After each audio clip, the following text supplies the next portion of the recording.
Okay, and now the pile of things only you know. How about that? Matt, Ron, and question for Dave.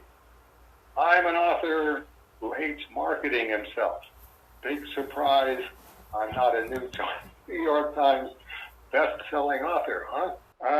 You have been through all the wars, fanzines, ads in the trades, conventions, promos, live auctions of artwork, signings, jam sessions, your famous letters page, front matter of Cerebus, back of Cerebus, Yahoo blog, internet TV show, YouTube channel, Amok blog, podcast. You have done it all. Question, finally. Did you hate it all? Love any of it? Okay, let me answer those two first. And in present tense terms. I would always rather be writing and drawing than marketing myself. Conceiving an SDOAR page and then executing it, composing the pieces, getting them the right size and placed correctly in the right order for easiest and, how would I put this, most pleasurable reading experience, so that the page, you have the experience that the page is revealing itself to you as the reader, in the proper sequence, caption to caption to caption, like you're bouncing a basketball with your eyes, and as the basketball is bouncing through here, you're seeing the art that you're supposed to be seeing relative to those captions. That's the ideal. Getting all the inking densities right. This goes back to the answer to Adam's question, where I've made all the right decisions as far as I'm concerned in terms of how the page reads, and then from then it's optimal eye candy. Here's what I need to do the most eye pleasing inking textures. For me, that's as good as it gets. That's as good as writing and drawing comics gets, and that's as good as my life gets. If all of those things that I just talked about are a 9 on a scale of 1 to 10, that day is a 9. If they're a 6, that day is a 6. Everything else is just everything else. He goes on, marketing, is it a necessary evil? Is marketing a necessary evil?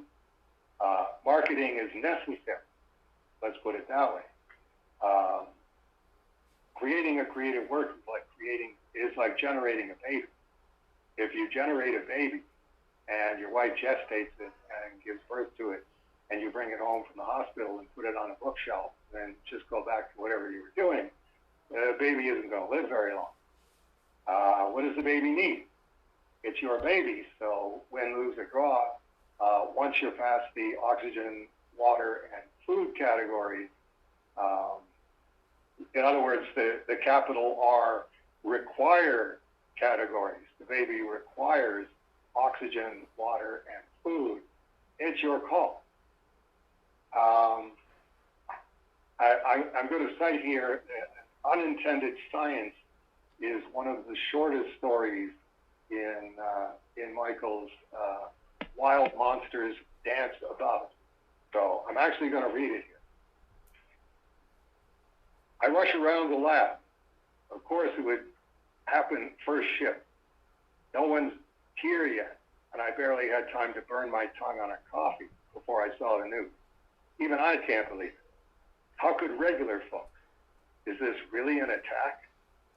Most people don't even get how 3D printing works or how fast it's advanced.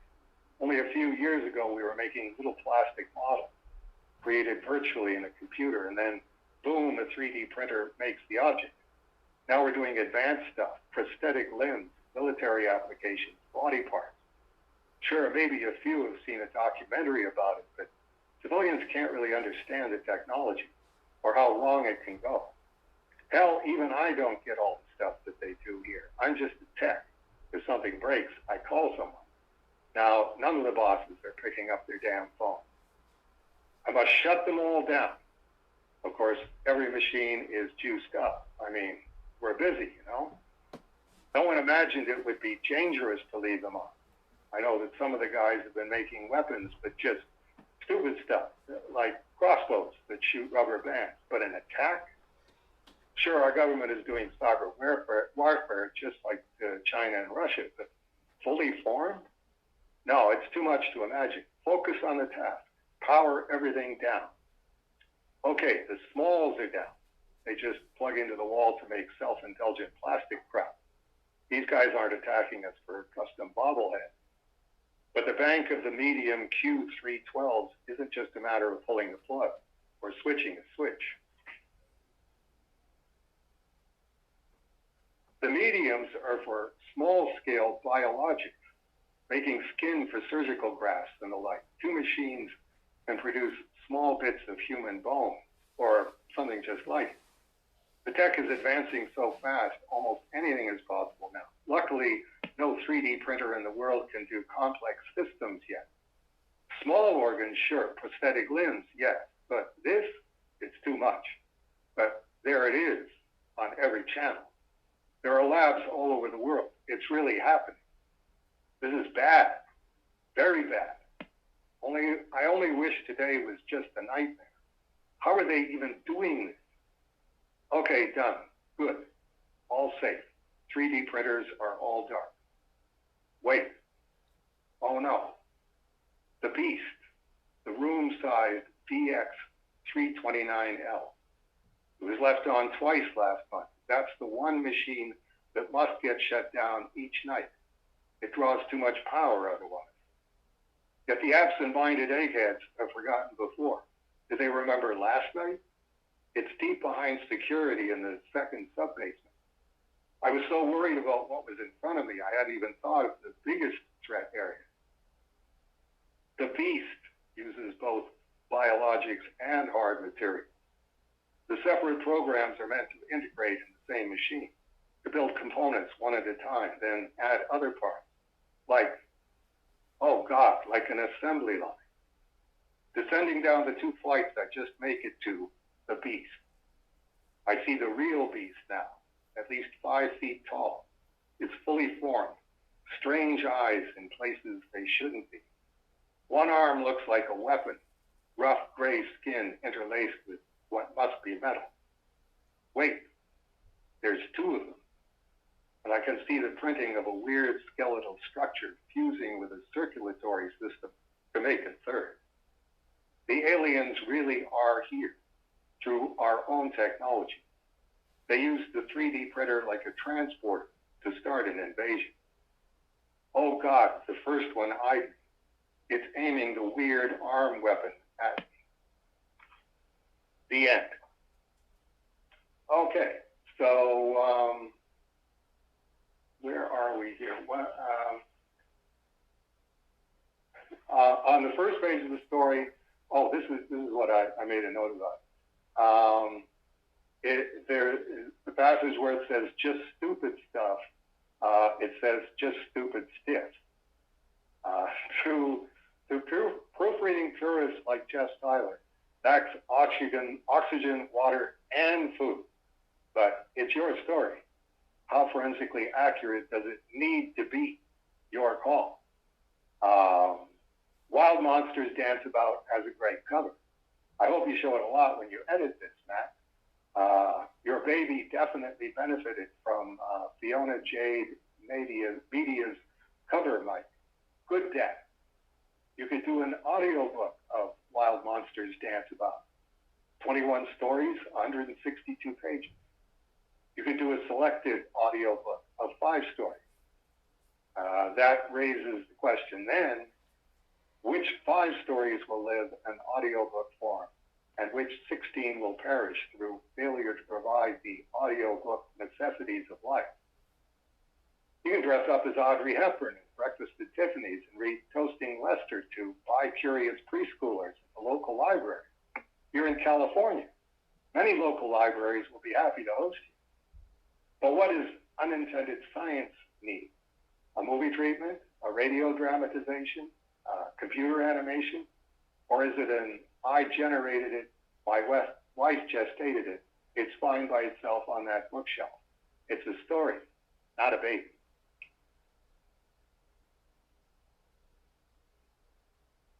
Right. I mean, that's a friend of mine reached out that he's got a friend that wants to make a board game, and he needs a writer, and my friend immediately thought of me, and I'm like, all right. So I sent the guy an email like, hey, I'm Luke's friend. He kind of gave me bare bones what you're looking for. What are you looking for? And he came back with he's got a lot of the mechanics for the game, but he needs a lot of the flavor text and that kind of stuff. And I'm like, oh, okay, you're a lot earlier in this than I thought you were. But yeah, okay, I'll meet up. We'll talk. We'll see if we can hammer out a deal. And if I get 5 spare minutes a week, I'll work on a game. I've made games before, but it's I'm like, how are you planning on printing this? He's like, I got no idea. I'm like, okay. What do you think? Kickstarter? And he's like, yeah, probably Kickstarter. And I'm like, okay, we're a long distance away from even thinking about that. But if that's the goal, I'll work towards that goal. Right. I mean, it's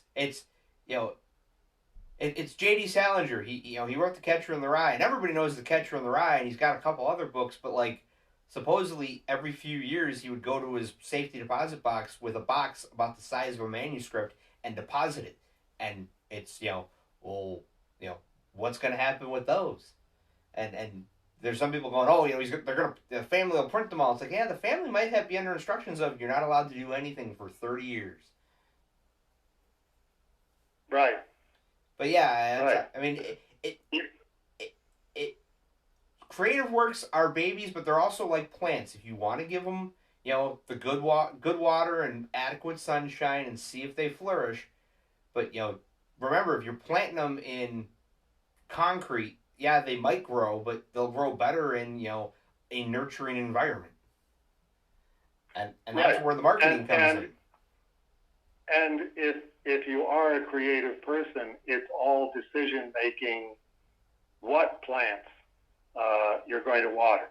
As you say, if I have 5 minutes a week that I'm not doing anything else, why not?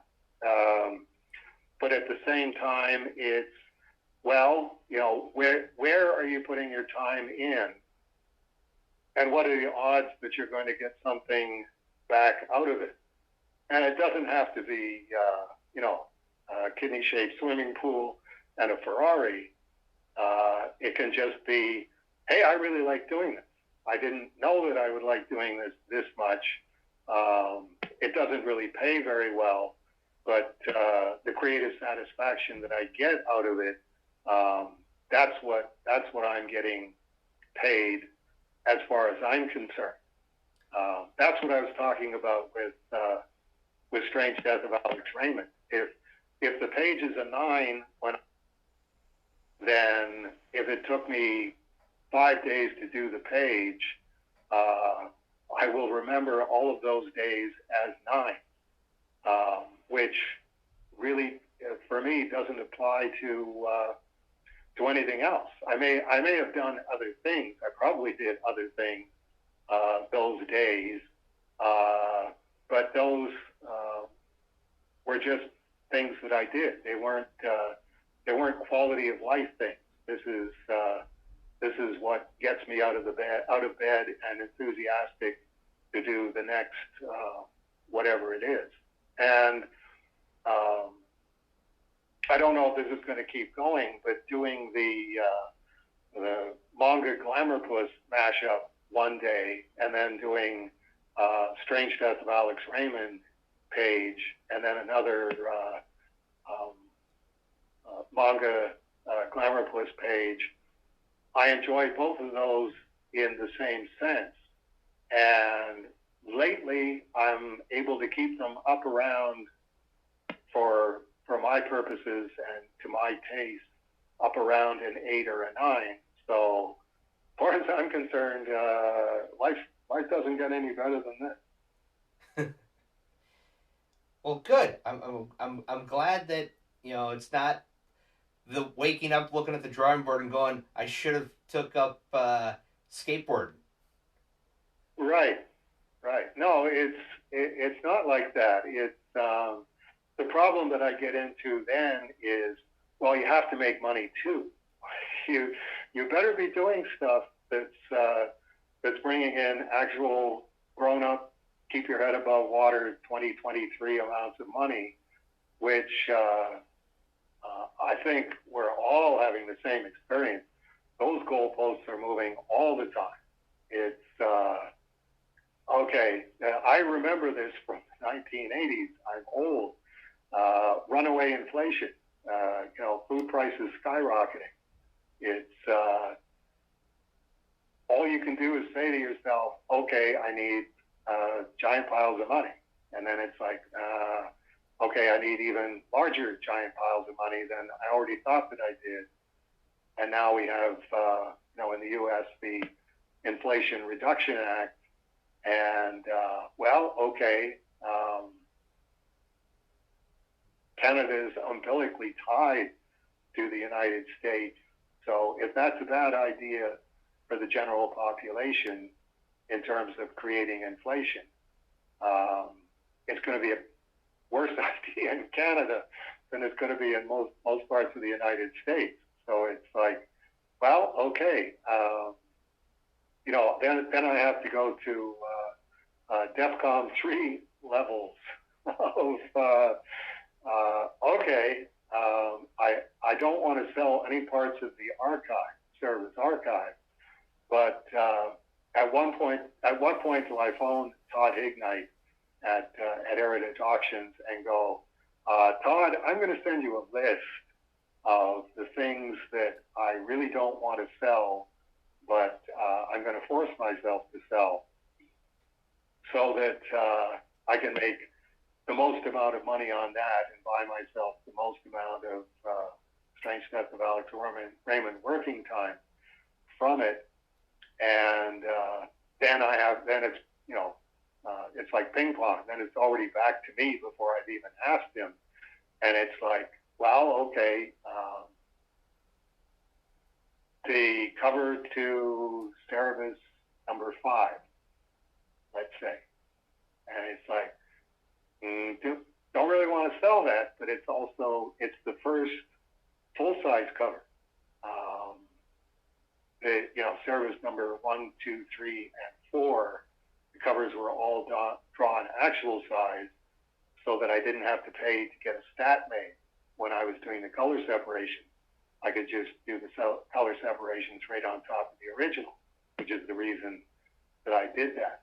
So it's like, then it's, okay, well, if I'm even talking about theoretically selling the cover of Cerebus number 5, can I get in the Platinum Auction catalog? And if I can't get in the Platinum Auction catalog, can I get in the main art catalog? And can I be in the front of the catalog? And can I have a full page? And it's like, tell you what, why don't, I'll send you faxes of options. How about this one? How about this one? How about this one? And you tell me which ones would go in the Platinum catalog, Platinum Auction catalog, which ones would go front of the main catalog, full page, and I'll make my decision from there or not make my decision from there. The other alternative is the Turtles money is coming in eventually, and when the Turtles money comes in, don't spend it because you're not going to see too many more piles of money like that, Grandpa. And giant piles of money in 2023. Almost all of your piles of money are giant in quotation marks. Well, it's like the old Bugs Bunny Daffy Duck cartoon where they're doing the vaudeville bits and Daffy finally does his dressing like the devil, swallowing the TNT and the nitroglycerin and the dynamite, and then he eats a match and blows up. And Bugs goes, "Oh, it's great. They love it." And Daffy goes, "Yeah, the problem is I can only do it once." Yes, yes. It's you can't do 3 shows a day doing that. It's just not possible. And that's it's like it's gonna come up later, so I might as well bring it up now. I was thinking about the ash can idea of you had said that if Gene Day could do what we could do today, he would have been in second heaven. I mean, it would have been perfect. From initial idea to finished product within a day or two or a week. He'd be kicking out ash cans left and right. And I'm going, well, is there any ash can ideas that are floating around that are minimal day of work, maximum day of revenue? And Tim W., when I took over, said, I had an idea for this, and I didn't know what to do with it, and it was the IDW covers.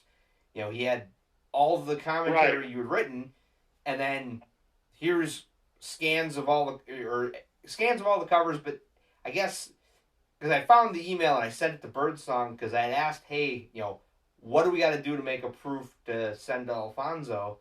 Because I don't know what formatting we need to do. And he's like, oh, I can take care of that for you. And I'm like, all right, so here's the email. And I thought that it was a file that had everything together. And apparently the images aren't there, but there was a link to where the images were. But they're the finished covers that were actually printed. And I'm going, well, no, it'd be better to do the original covers of this is what Dave was thinking, and then here's a small sub inset of this is what it finally looked like. And I'm like, it's perfect. The commentary's written. As long as we have decent scans of the artwork's there. It's just format it, get a proof printed, get it approved, and okay, because I know the Turtles fulfillment is this close. Like we can see the light at the end of the tunnel. It's getting printed, it's getting shipped. It won't take long before packages start going out in the mail, and after that's going to be the last day Kickstarter, and and it's one of those if the IDW covers ash cans ready when the Kickstarter ends, like within a day or two, you could throw it up on service downloads of okay, $25-$30 Canadian. We'll send you this. You want to pay an extra $5 for a signed copy, or we can print them where they're numbered, and it's okay. Everybody, you get a numbered copy. But then you get the can guys going, "Oh, I need number 12," but Right. it's one of those. Right. It lends itself to the ash can idea a lot better than I thought it did. Talking, emailing Birdsong and him emailing back, he's like, "This is a really good idea, and it's not that difficult. Like we could knock this out pretty quickly." And I'm going, "That's the intention." Right. I mean, I've got one. That was one of the reasons that I was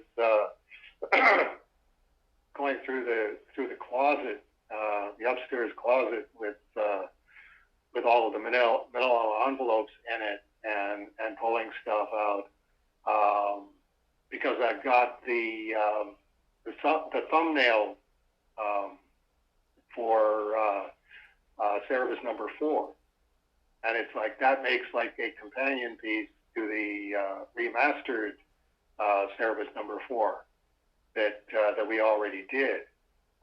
What's the level of demand for that? I also found my Steve Ditko parody, which is about 7 pages, and then for various reasons, I just can't go. I can't go any further with it because there's just too many limitations on what you're allowed to say and do in this day and age. I'm going to leave it where it is. It's an intellectual property. I think it's funny. I think it's a really good, quick 7 pages. And I found the pasted up pages of that. I did, I had the tracing paper of each panel. That was the story where I was doing my best Steve Peters, do a panel a day. As long as you do a panel a day on something, before you know it, you've got a whole comic book.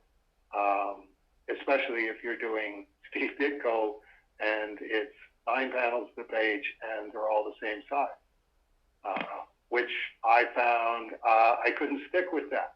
I could try to, but then I start doing pan shots, and it's like, no, Steve Ditko didn't do pan shots. He did 9 panels to a page.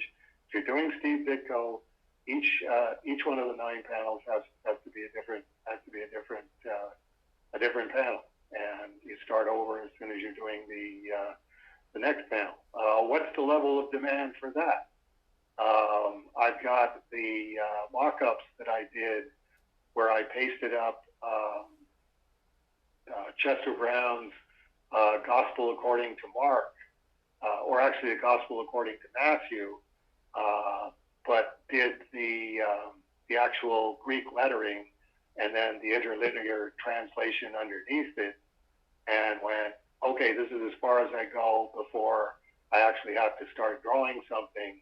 And I'm enough of a Muslim that I don't believe in drawing the prophets or sacred figures in monotheism. I'll let Chester Brown take the rap for that, but I'll just paste up what he's doing. And it's like I say, it got about 5, 6 pages in, 7 pages in. Well, there's another 8-page ashcan. But can you actually sell these things? And how often can you go back to the well before people go, no, I can't afford to keep buying these at this pace. But with the fulfillment time on the Waverly Press stuff, which isn't going to exist on the last day. All of the last day hardcovers are printed. They're all packaged and they're all ready to go out. As soon as he does the Kickstarter on that, as soon as the Kickstarter ends and everybody's credit has proved to be good, boom, it's out in the mail and it'll be to you 2 weeks later. And Grandpa gets a check for Aardvark Anaheim maybe 2 weeks after that. So that'll be a good thing. Throw that on top of the Turtles money. But again, don't spend it. Throw it on top of the Turtles money. 2023 will eat it. And if 2023 doesn't eat it, 2024 is probably going to eat most of it. Right.